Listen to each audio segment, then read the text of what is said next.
All right, so let's keep going with this section. So now we're going to add and subtract. So when you add expressions that contain radicals, you can add only like terms or like radical expressions, meaning that they have the same root / index. So you can't do the square root and the third root and add them together. And radicand. So the number underneath the square root is the same. Okay, if they don't have that, then you can't put them together. So like I had said in the previous video, I'm going to start to show you the prime factorization approach. If you choose to use that with all radicals, certainly do that. But without the calculator, it definitely helps you manage the numbers a little bit better.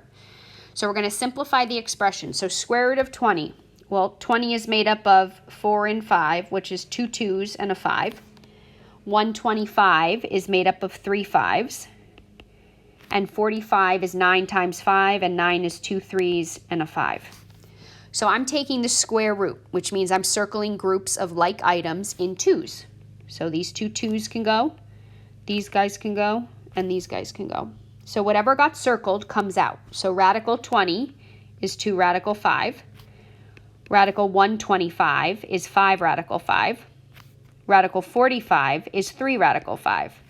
So they have all the same index or root. It's a 2 because we're taking the square root, and they all have the same number underneath the radical sign. So 2 radical 5 plus 5 radical 5 is 7 radical 5 minus 3 radical 5 gets us a 4 radical 5. Now for B, simplify first. So 12 is made up of 2 2s and a 3. 27 is made up of 3 3s. And 48 is made up of 4 2s and a 3. So the first one is a square root, so I'm circling like groups of 2. The second one, or the middle one, is a third root, so I have to circle like groups in 3s. And the last one is a square root, so I have to circle like terms in groups of 2. So for square root of 12, it would be 2 radical 3, but I already have a 2 out front, so it's 4 radical 3. Third root of 27 is 3, with a 3 out front makes negative 9. And 2 radical 48, I'm going to pull a 4 out, but I already have a 2 there, so that's 8 radical 3. And then these two terms can go together, so you get 12 radical 3 minus 9 for that. Now, to multiply, when you have sums or differences of radicals, you're going to use the distributive property. So we have, if I distribute, I get the third root of 8 plus the third root of 24. Well, 8 is made up of 3 2s.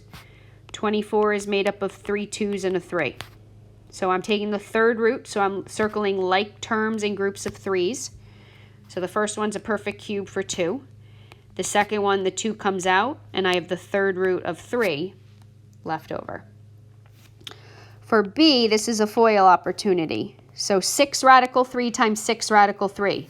The numbers on the outside go together, 18. The numbers on the inside go together, radical 9. 6 radical 3 times radical 2. Again, the numbers on the outside go together, the numbers on the inside go together. Negative 4 radical 2 and 3 radical 3. That gets me negative 12 radical 6. Negative 4 radical 2 times radical 2 is negative 4 radical 4. And I look to simplify.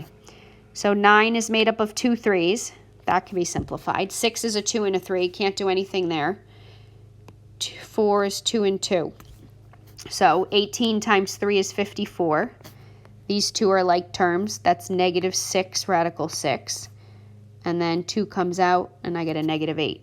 So one more simplifying step, and there's your final answer for that one. All right, the last part we got to talk about with radicals is when you're dividing now by a binomial. So this is where we have to multiply by something called a conjugate. Just like we did with imaginary numbers with conjugates, same idea here. So again, the conjugate is the terms stay the same, it's just the middle sign changes. So again, you cannot have a radical in the denominator, so you have to get rid of it. So example 6 says simplify the expression 6 over radical 2 plus 1. We have a problem there. So the conjugate of the denominator, would then be radical 2 minus 1. Again, the terms do not change. It's just the sign in between. So I'm going to take the original problem, and I'm going to multiply the top and the bottom by the conjugate.